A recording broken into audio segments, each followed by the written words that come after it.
రెడ్డి గారి ఏరియాలో phone tapping చేసేటువంటి ఏదో పరికరాలు అయితే ఏవైనాయో శ్రీనగర్ కాలనీలో పెట్టినటువంటి ఏదైతే కేటీఆర్ రామారావు గారు ఉన్నారో మరి అక్కడ పెట్టినటువంటి వ్యక్తి ఎవరు?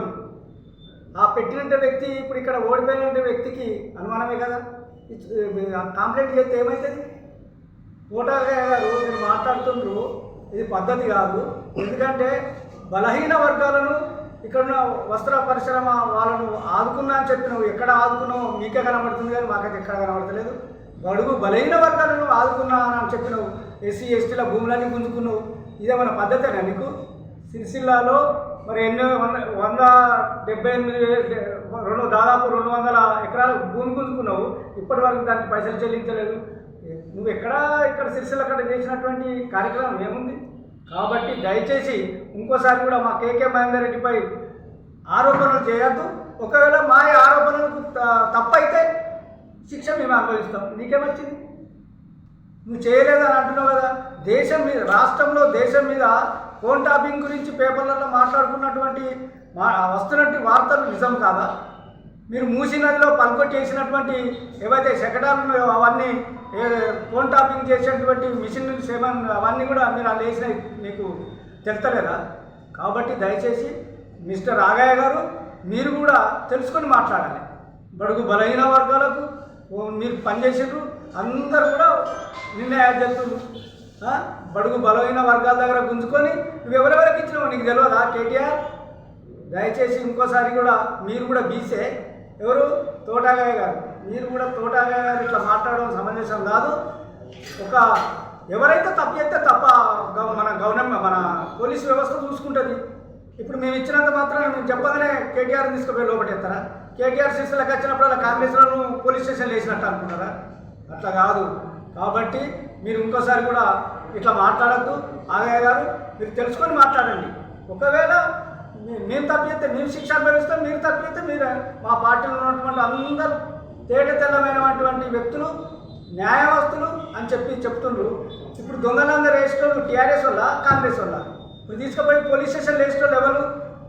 ఈ భూములను ఈ ఎక్కడెక్కడ కబ్జాలు చేసిండ్రో వాళ్ళని వేసుకుపోయేటోళ్ళు వాళ్ళు టీఆర్ఎస్ వల్ల కాంగ్రెస్ వల్ల. ఒక కాంగ్రెస్ వాడని ఉన్నాడా? మీకు తెలియదా? మీరు తెలుసుకొని మాట్లాడాలి దయచేసి అని చెప్పి మన తోటాగయ్యకు మనం చెప్తున్నాం. రోజున కేకే మహేందర్ రెడ్డి గారు అలాగే ఎన్ఎం శ్రీనివాసరెడ్డి గారు ఇద్దరు హైదరాబాద్లో ఈ ఫోన్ ట్యాపింగ్ వ్యవహారంలో పోలీస్ కమిషనర్ గారికి కంప్లైంట్ చేయడం జరిగింది. సరే, కంప్లైంట్ చేస్తే అది నిజ నిర్ధారణ పోలీస్ డిపార్ట్మెంట్ చూసుకుంటుంది తప్ప ఇక్కడ స్థానికంగా జిల్లా టీఆర్ఎస్ పార్టీ అధ్యక్షుడు ప్రెస్ మీట్ పెట్టి ఇది ఆరోపణ కరెక్ట్ కాదు అని మాట్లాడడం కరెక్ట్ కాదు.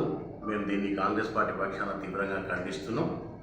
ఇంకొక విషయం, సిరిసిల్లలో కేటీఆర్ గెలవడం అనేది ఫోన్ ట్యాపింగ్ ద్వారానే గెలిచిందని చెప్పి మేము ఈ సందర్భంగా కాంగ్రెస్ పార్టీ పక్షాన గట్టిగా నమ్ముతున్నాం. ఎందుకంటే ఎలక్షన్లో పూర్తి స్థాయిలో ఫోన్ ట్యాపింగ్ ద్వారానే వాళ్ళు గెలవడం జరిగింది. దీనికి ఇది పూర్తి డబ్బుల వ్యవహారం కూడా టాస్క్ ఫోర్స్ అధికారులు వాళ్ళ వాహనంలోనే తెలంగాణ మొత్తం నిలబడ్డటువంటి టీఆర్ఎస్ పార్టీ నుంచి నిలబడ్డటువంటి క్యాండిడేట్లకు డబ్బులు ఇచ్చినట్టు వారి అధికారులే ఒప్పుకున్నట్టు మనం రిమాండ్ షీట్లో కానీ పత్రికల్లో కానీ చూస్తూ ఉన్నాం. కాబట్టి మధ్యలో ఒకసారి కేటీఆర్ ఓడిపోతుందని చెప్పి ఒక ఇంటెలిజెన్స్ రిపోర్ట్ ద్వారా రావడం, దాని తదనంతరం పోలీస్ అధికారులు చెప్పడం, మా వాహనాల లోపలనే జ్యుడిషియల్ కస్టడీలో ఉన్న ఒక అధికారి చెప్పిండు, మాకున్న వాహనాల ద్వారానే మేము టీఆర్ఎస్ పార్టీ అభ్యర్థులకు కూడా డబ్బులు సప్లై చేసినామని. 100% ఈ ఫోన్ ట్యాపింగ్ వ్యవహారం అనేది ఒక మనిషి ప్రాథమిక హక్కు. దీన్ని లాక్కునే అధికారం ఎవరికీ లేదు. దీన్ని మేము తీవ్రంగా ఖండిస్తున్నాం. ఇప్పుడు దీన్ని ఏదో చిన్న వ్యవహారం, ఇదేదో ఒక ఇద్దరు ఫోన్ మాట్లాడితే ట్యాపింగ్ చేసిండ్రు, లేకుంటే ఇది జరిగింది అది జరిగింది అని అంటే వారికి తెలియదా? వారు చదువుకోలేదా? ఇది ఫండమెంటల్ రైట్, దీన్ని లాక్కునే హక్కు ఉంది. మన పర్మిషన్ లేని మన ఫోన్ ట్యాపింగ్ ఎట్లా అవుతుంది? కాబట్టి దీని మీద కేటీఆర్ ఏదో పరువు నష్టం దావా వేస్తున్నా, నేను దీని మీద చాలా ఇది అన్యాయం, ఫోన్ ట్యాపింగ్ చేసిన వాళ్ళు పరువు పోతలేదా? అది పరువు నష్టం దావా కదా? నీకే పరువు ఉందా? మాది పరువు కాదా? నీకేదో పెద్ద నష్టం జరిగినట్టు పరువు. అసలు మీకు పరువు ఉంటే కదా నష్టం జరగడానికి. ప్రతి దానిలో ప్రతి స్కీమ్లో ఒక స్కామ్ అయినా ఇలా రాను ఇంకా ఎన్ని బయటపడతాయో చూడండి. ఇలా మీ పోలీస్ అధికారులు అన్ని విషయాల లోపల కూడా మా ఈ ప్రభాకర్ రావు గారు చెప్పినట్టే నడుచుకున్నాం మనం. ఆయన వచ్చిన తర్వాత ఇంకెన్ని విషయాలు బయటపడతాయి. పోలీస్ అధికారులు ఎంక్వైరీలు తేలుతారు. దీన్ని మనం విమర్శించుకోవడం ఎందుకు? ఇలా ఆయన అమెరికా నుండి వచ్చిన తర్వాత ఇంకా దీనికి ఎంత పెద్ద తలకాయలు వాళ్ళే నిజ నిర్ధారణ చేస్తారు. దీనికి ఒక ఎంక్వైరీ కమిషన్ ఉంది, దీనికి ఒక విభాగం ఉంది, వాళ్ళు చూసుకుంటారు తప్ప అనవసరమైన లేనిపోయిన ఆరోపణలు ఆ చక్రపాణి వచ్చిరాని భాషల చక్రపాణి దాని పక్కకు ఉన్నటువంటి ఈ ఆగయ ఈ చుట్టుపక్కల ఉన్న వాళ్ళందరూ కూడా ప్రెస్ మీట్లో ఉన్న వ్యక్తులందరూ కూడా మా దాంట్లోకి రావడానికి ప్రయత్నం చేస్తున్నటువంటి వ్యక్తులు అనే విషయాన్ని కూడా ఒకసారి మీరు గుర్తుంచుకోవాలి. వాళ్ళు కూడా ఎక్కడెక్కడికో మాట్లాడుకుంటూ మా పార్టీలోకి రావడానికి ఇంకొకటి అంటాడు రూరల్లో మాట్లాడకుండా మీ దాని నాయకత్వంలో ఉన్నది మా నాయకుల కోసం కాదు. అసలు ఒక విషయం ఆలోచించుకోండి. మీరు ఇల్లు తిరుగుతున్నారు, దయచేసి మీరు కాంగ్రెస్లోకి వెళ్ళకండి అని మీరు ఇల్లు తిరుగుతున్నారు. దీన్ని ఒకసారి గుర్తుంచుకోవాలి. మాకు నాయకత్వ లోపం కాదు, మాకు 100% పటిష్టమైన నాయకత్వం ఉంది. మా దాంట్లో ఏ ఒక్క వ్యక్తి కూడా అవినీతి అక్రమాలకు పాటుపడలేదని చెప్పి సందర్భంగా గట్టిగా మేము ఒప్పుకుంటాం. ఎందుకంటే మీరు గవర్నమెంట్ ల్యాండ్స్ అక్రమంగా లాక్కున్న ల్యాండ్లలో మీరు అనేకమైనటువంటి కేసులు మీ మీద అవుతున్నాయి. ఇసుక మాఫియా, భూమి మాఫియా, ఇవన్నీ రకాల ఇష్యూస్లలో టీఆర్ఎస్ పార్టీలో కుంభకోణాలు ఒక్కొక్కరు ఎంత ఆర్థికంగా ఎదిగిర్రో అది ప్రజలందరికీ తెలుసు. దయచేసి మీరు అభద్రతా భావం వెళ్ళిపోయారు, ఫ్రస్ట్రేషన్ పోయిండ్రు. ఏం మాట్లాడుతున్నారో మీకు తెలియదు. ఇంకొక విషయం, మాటికి ముఖ్యమంత్రి రేవంత్ రెడ్డి బీజేపీలో పోతారని ఒక మాట మాట్లాడతారా? పెద్ద మనిషికి ఏమన్నా కనీసం ఆలోచన ఉందా? ముఖ్యమంత్రి పదవి కావాలనుకున్నాడు పోతారు తప్ప ముఖ్యమంత్రి పదవిలో ఉండి బీజేపీ పోతారని చెప్పి ఒక చిన్న పిల్లల్లాగా మాట్లాడుతున్నట్టు. దీన్ని బట్టి ప్రజలందరూ ఆల్రెడీ గమనిస్తూనే ఉన్నారు. మీరు ఒక ఓటమిని అంగీకరిస్తలేరు. ఇప్పటికి కూడా మీరు ఒక ఫ్రస్ట్రేషన్లో ఉన్నారు. దీనిపైన మరొక విషయం ఏంటంటే, నేను తీవ్రంగా డిమాండ్ చేస్తున్నాం ఏంటంటే, ఈ యొక్క ఫోన్ ట్యాపింగ్ సిరిసిల్లలో 100% ఫోన్ ట్యాపింగ్ జరిగింది. ఫోన్ ట్యాపింగ్ ద్వారానే కేటీఆర్ గెలిచిండు. కేకే మహేందర్ రెడ్డి ఓడించడానికి ఫోన్ ట్యాపింగ్ ఒక ఆయుధంగా వాడుతున్నారని చెప్పి మేము తీవ్రంగా నమ్ముతున్నాం. మాలాంటి వాళ్ళ సెకండరీ గ్రేడ్ నాయకత్వం కూడా ఫోన్ మాట్లాడడానికి మహేందర్ అన్నతో ఇబ్బందులు పడ్డాం.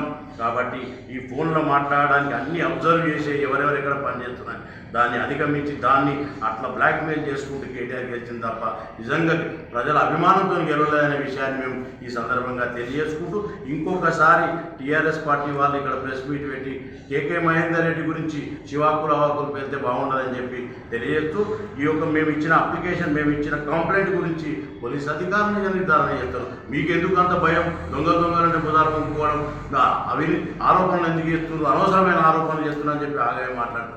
ఏం మాట్లాడుతున్నారు? ఎలక్షన్లప్పుడు కూడా ఆగయ్య గారు ఎలక్షన్లప్పుడు కూడా నువ్వు ఒక మాట మాట్లాడను. ఇప్పటికి కూడా మా నాయకులు ఎవరు మర్చిపోతలేరు.